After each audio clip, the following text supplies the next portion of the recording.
Well, hello rally friends and welcome back to my kitchen table. What are we going to talk about from the kitchen table today? Well, there are a few things that really need discussing.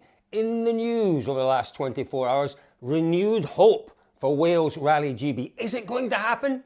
I'll tell you my thoughts on that. Also, an awful lot of controversy. Well, an awful lot, a little bit of controversy about our Rally 1 cars appearing on national events, almost as testing, if you like, or in place of testing, circumventing the testing regulations. Is that right? Is it wrong? Should we see more of it? Should we celebrate it? Again, I'll let you know my thoughts. WRC2, it's another hot topic, isn't it? What an incredible start we had to the WRC2 season in Monte Carlo. Some news about increased coverage for WRC2 on WRC Plus this year. Good move, bad move, could it be a better move? Again, I'll let you know my thoughts as we make our way through this Thoughts from the Kitchen Table. Folks, before we launch into my thoughts, you're watching this on perhaps my YouTube channel, perhaps my Facebook channel. If you don't mind, subscribe to YouTube, press the alerts button as well, and then you'll know whenever I upload a new video. Facebook, leave a comment, share on Facebook. That really, really helps me if you share it. And again, leave a comment. Listen, positive or negative comments, no problems at all. Just keep them decent. Keep them decent because, you know, youngsters read these comments and they can see them. And anything that's got any profanities in it, I'm going to delete. So I'll save you the hassle. But yeah, I appreciate positive, negative comments. I will do my best to reply to all of them. So let's talk about the first thing, Wales Rally GB. Some really, really encouraging news about Wales Rally GB. Do you know what? When it fell off the calendar, back in 2019, and then it failed to make it through the COVID years, 2021. There was a place for it in 22 with an asterisk, wasn't it? But it didn't quite come to fruition. I thought, this is going to be hard. It's going to be hard for Rally GB to find its way back onto the WRC calendar. I still think it's going to be hard, but the meeting that took place yesterday in the Houses of Parliament in the UK gives me renewed hope, because what we have is we have all the major stakeholders coming together with a common goal. Now, when we talk about stakeholders, we're not just talking about those with a financial vested interest. We're talking about those who want to make it happen. It'll probably, if it does happen, right, and we're still a long way, apparently, from agreeing a deal to make it happen. But if it does happen, it'll happen in Northern Ireland. And it will happen primarily because of the efforts of one person, and that's Bobby Willis. Bobby Willis is just an absolute dynamo of a man, and he's worked tirelessly to try and bring the World Rally Championship back to the north of the island of Ireland. He was there once before, wasn't it, when we had the cross-border event, that wonderful cross-border event around about 2010.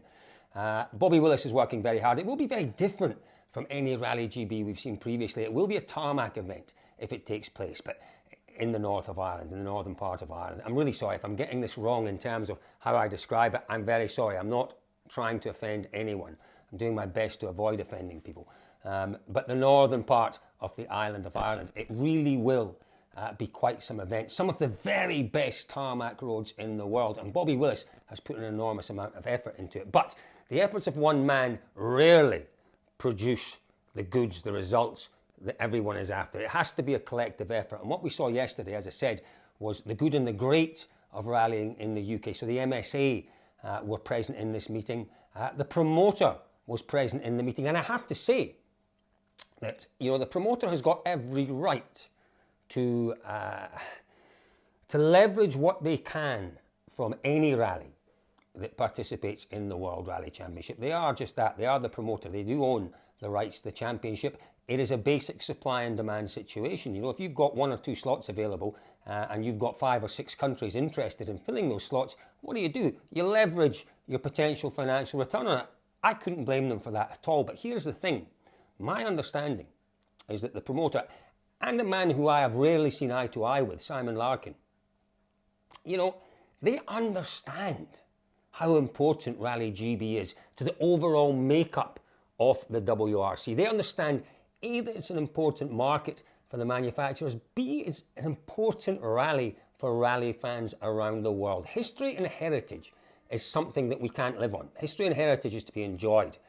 It's not a right, it's not a given, it's not the way forward. It's something to be enjoyed and to look back at. But there is an element of Rally GB forming part of the fabric of the World Rally Championship. And my understanding is that Simon Larkin is doing a fantastic job in trying to broker a deal. They could probably go somewhere else and get more money, but they understand the importance of Rally GB.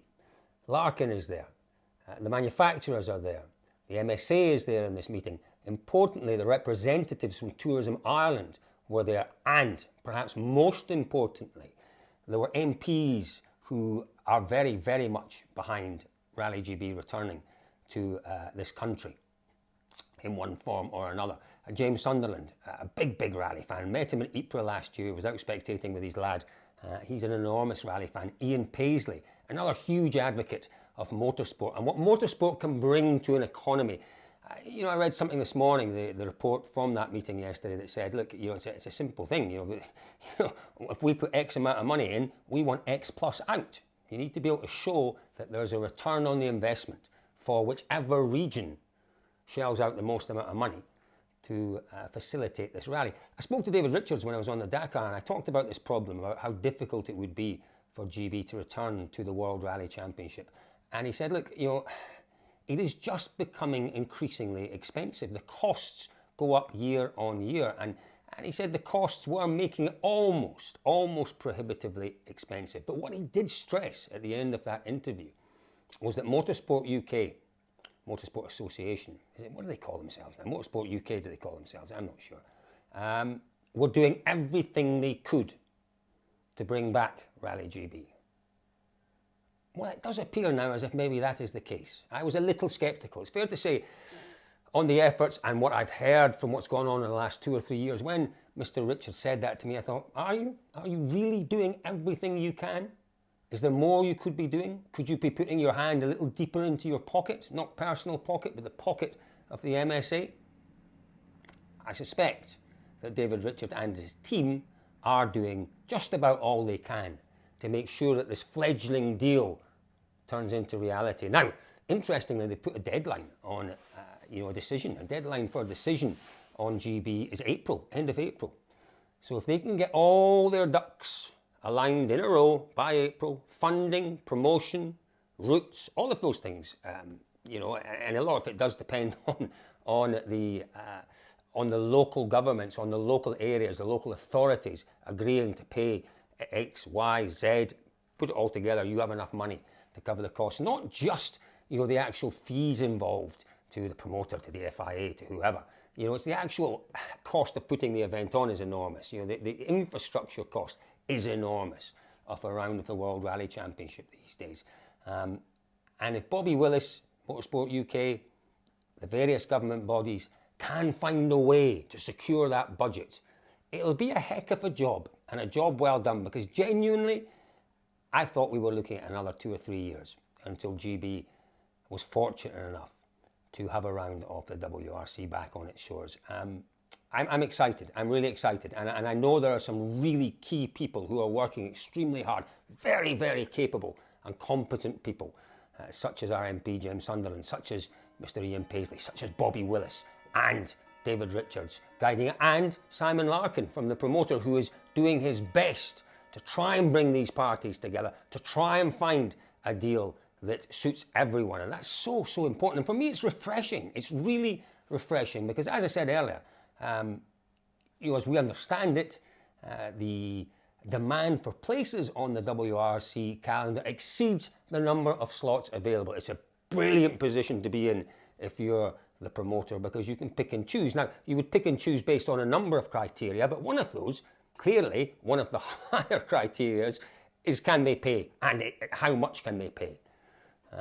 So, to compromise on that is a very big move from the WRC promoter, and, we have to see how they get on, but potentially they need to be lauded for their efforts to see a return to GB. So we'll wait and see. I will keep you informed if anything I hear over the coming weeks and hopefully months about positive news on Rally GB. It will be very, very special if we do go to Northern Ireland. Now, the other thing I wanted to talk about was WRC2.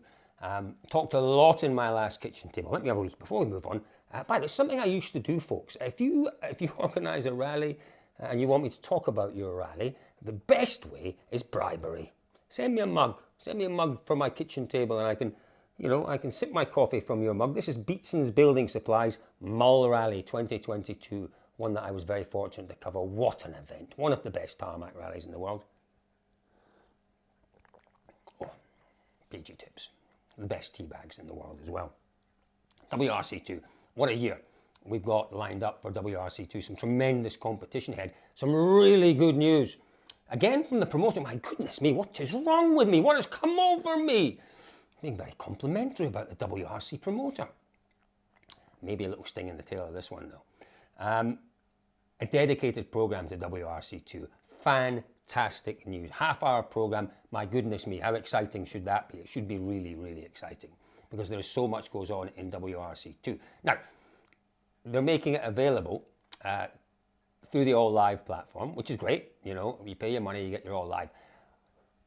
Respectfully, I would make a suggestion. Why not make that available free? Why not use the WRC2 competition and the characters and the drama and jeopardy that is abundant in that championship? Why not use that to sell WRC1, to sell the Rally 1, to sell the subscriptions?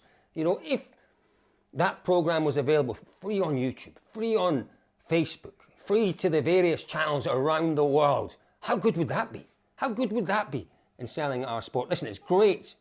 Again, Mr. WRC promoter, it is great that you've gone down this route and that you are making this program, and I for one will certainly enjoy it. But I do feel for those who perhaps in these difficult times maybe don't have subscriptions to WRC Plus and who might be deprived of what is going to be a fantastic program. Listen, on WRC All Live, there is a mountain of fabulous footage and coverage already. You know, we've got the wonderful onboards, we've got the end of day reviews, we've got the 1 hour show, we've got loads of great stuff. In fact, I'd argue almost too much, almost too much.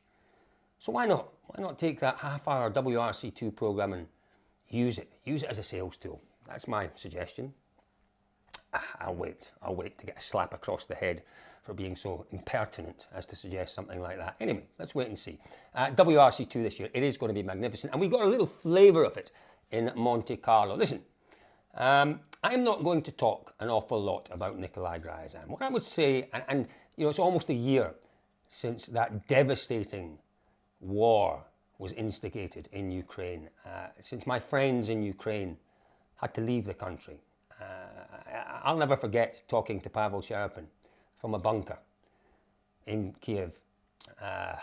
You know, him having to evacuate his family and his young children. Never forget that. And it still continues, and it's getting worse by all accounts. And you know, we can argue about sanctions against Russian athletes, against Russian drivers. My view has always been, in terms of sanctions, that every little bit, it's collective responsibility and it's cumulative effect. You do your little bit, and those little bits all add up.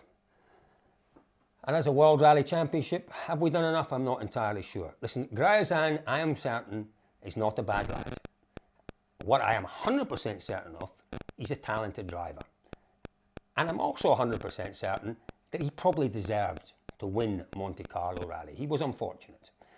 But I'm still finding it difficult to fully appreciate the skills and the talents and the presence of Nikolai Gryazin with everything that is going on in Ukraine, that continues to go on in Ukraine. That's as much as I'm going to say, because I do try to stay away from political statements. I don't want to make any. I don't want to deliberately fall out with anyone. Nikolai, you've sat at my kitchen table with me. And I don't want to fall out with anyone, but I find it difficult still to talk about Russian participation in our sport without remembering my friends, without remembering their family members who have been evacuated, who have been separated, sadly in many, many instances, family members who have been killed. Very difficult when we're talking about sports. But Gryazin was good. He was good in Monte Carlo, no question about that. The controversy over that penalty, well, you know what? TalkSport, what did you expect? What did you expect? Ypres last year, remember back to Ypres last year, where they reported, who was it? Stefan Lefebvre for cutting, sent someone out, they did some recordings of him cutting corners, and he received, get this, 5-second penalty for each of his infringements. So Grayazan gets a 5-second penalty for his one obvious and clear infringement with obvious supporting evidence. Fair, absolutely fair and the right thing to do. The stewards were in an impossible situation. They couldn't do anything else. But it added to the drama. It really did add to the drama of WRC2, and it for me gave us a real taste of what to expect. Oliver Solberg in WRC2. He wasn't in WRC2 in Monte Carlo, but he was part of the TalkSport team. He was in the Rally 2 Volkswagen, and he was magnificent. Again, a little caveat on that, in that I think it was the end of the second stage where he picked up a puncture. His rally changed after that, and he could afford to perhaps be a little bit more aggressive, to push a little bit more. But there is no question that Oliver Solberg was magnificent in Monte Carlo. He was magnificent on the snow and ice of the Race of Champions, and he, you know, I found it ironic that he did beat Thierry Neuville in that Race of Champions. I thought, that's interesting. An interesting dynamic going on there. But Solberg, I think from the Monte Carlo performance, sets himself up as the man to beat in WRC2 this year. Grayazan will be there, as will our French driver who won Monte Carlo and whose name eludes me. I can see his face, I can see his co-driver's face, but because I do this without any notes, sometimes I leave myself exposed. I've forgotten his name, apologies for that. But again, you know, what he showed in winning Monte was that you keep at it, you stick at it, you keep setting those times. You might not win too many stages, you don't win all the stages, that doesn't matter. Keep pushing, keep the pressure on, things happen. That's basically your formula for winning a championship. So you know, he'll be there come the end of the year. And there are many other drivers. We have to think about Adrien Fourmeau, a returning Rally 2 driver. You know, we had his couple of years in Rally 1, didn't go well, and he's back into Rally 2. He was disappointing in Monte Carlo.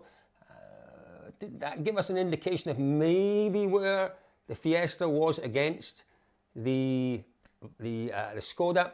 Maybe just that Adrian didn't have the best of rides. And obviously, listen, when we get to Mexico, we have Gus Greensmith. It'll be interesting to see where Gus Greensmith's at.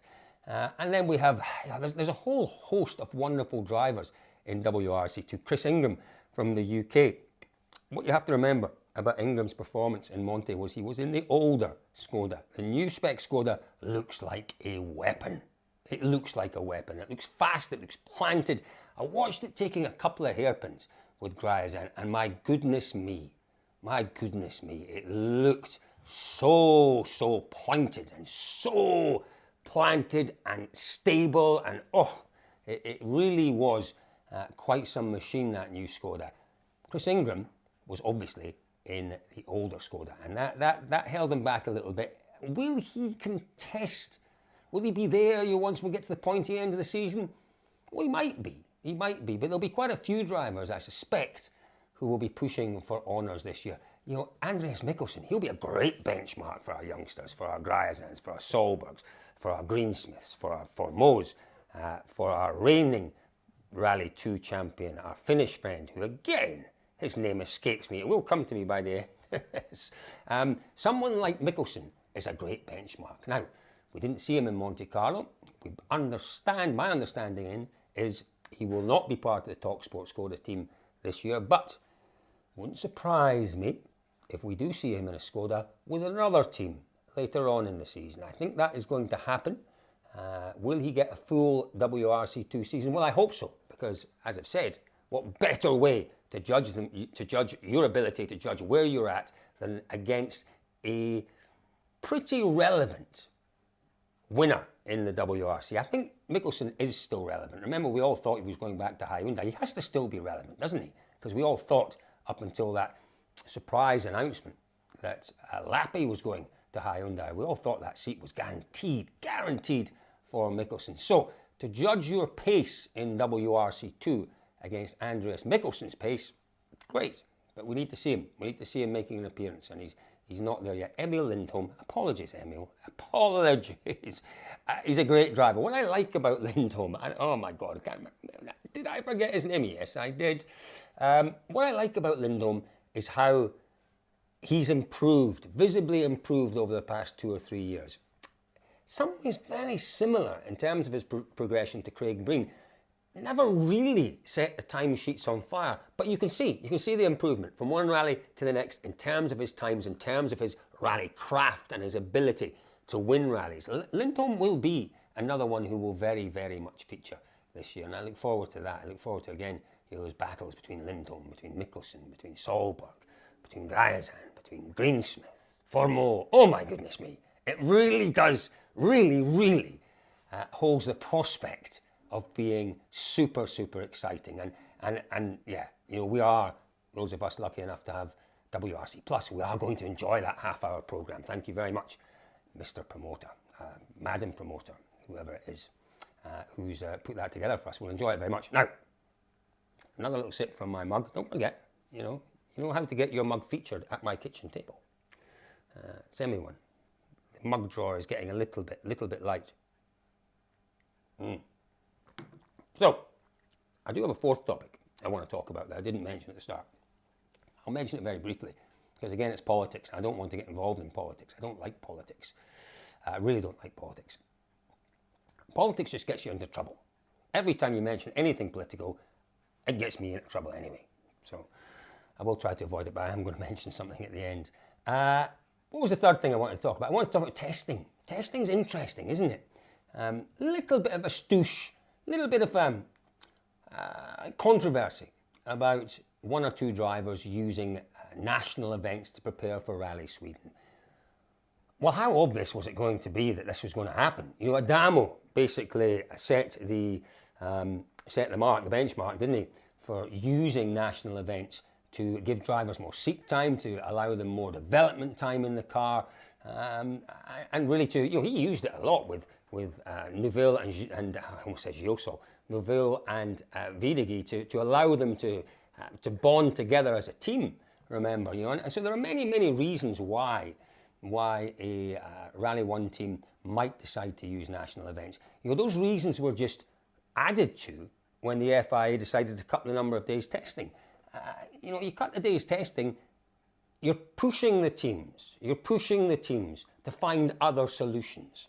And clearly competing on national events where they're allowed to, where they're able to persuade the organisers that it's a benefit to the organisers to have, Tanak in Otapa, to have Lappi and Takamoto-san in a national event in Finland. Where they're able to do that, they're going to do it. Of course they are. It's not prohibitively expensive to them. They've got the budget to test. Potentially they've got, it's money well spent for them at the end of the day. And you know what? I actually think it's a good thing. I think it's great. Let's watch and see what happens this weekend in Otapa. But the one thing I can almost guarantee is they'll have a record crowd. To have a Rally 1 car on a national event with the national hero, the greatest sportsman that has ever come out of Estonia competing, it could break the rally with the number of crowds that go. That could be my only concern. We talk about promoting the sport. We talk about taking the sport to the people. Well, isn't this an obvious way to do it? Allow them, encourage them to test on national events, not to compete. We don't want the likes of Oyt Tanak, actually being competitive. We don't want that. We don't want him showing on the timesheets. But, to give Estonian fans the chance to see Oyt Tanak on the snow and ice in Otapa, fantastic. And it clearly benefits Ford as well. They clearly feel there is a need for him to have as much seat time as possible. M-Sport, not Ford. M-Sport, Ford. So I'm all for it. I really am all for it. There's not an awful lot that Adamo did that I disagree with. Yeah, I'm a friend of his.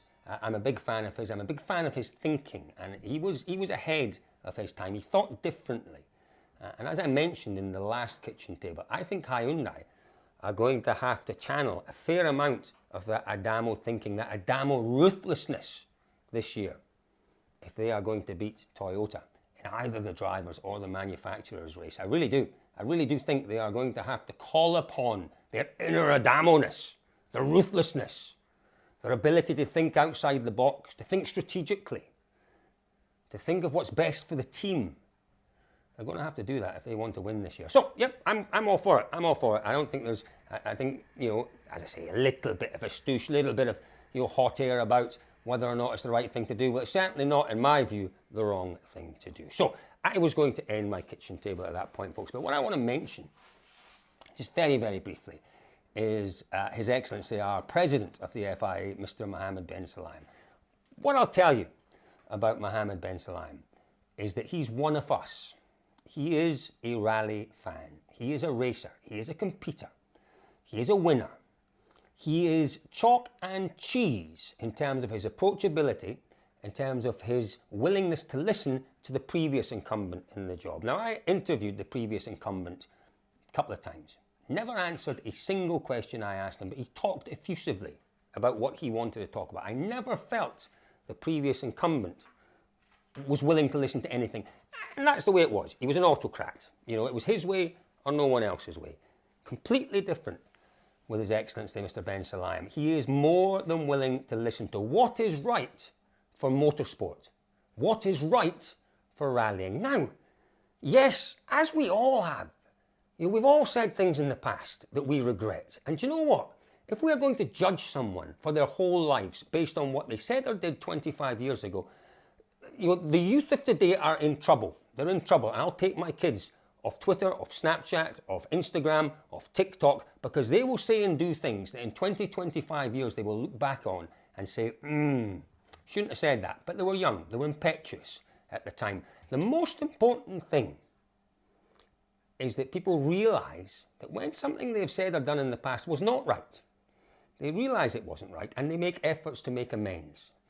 And there is no one who is more sincere about inclusion in motorsport, about diversity in motorsport. No one is more committed to that than Mr. Ben Sulayem. And I find I don't like the undertones of what I'm hearing. Yes, there's a bit of a ruckus about Formula One and a comment he made, a factual comment he made about Formula One and some ludicrous valuation that the company that owned it had put on the, or someone had said it was worth. I don't know whether it was the company that owned Formula One. Someone said it was worth, and he basically said, no, it's not worth that. You know, oh dear, you know, let's, what we don't want in that job is a politician. We want someone who has got motorsport at their heart, and Mr. Ben Sulayem does, and he will make mistakes along the way, but he will do more good than damage. That is absolutely for sure as far as I'm concerned, and I do not like the undertones of some of the criticism. I really don't. I find it really, really, really uncomfortable. Really uncomfortable. So let's give him our support, because he's good for rallying. I'll tell you that much now. He is good for rallying, and I will stand by that every single day. Having said that, I wasn't going to get political. I think I might have just got a little bit political. Sorry about that. So folks, listen, you have been watching this on my YouTube channel and on my Facebook channel. So it's even more important that you press that subscribe button. There's also a wee bell. Press the wee bell and it'll give you alerts. I don't upload. I won't, you know, absolutely saturate your inbox with videos because I don't upload them that often. But press the wee bell and I'll let you know when I've uploaded a new video. As I said as well, the comments really important, the likes really important, the shares on Facebook extremely important.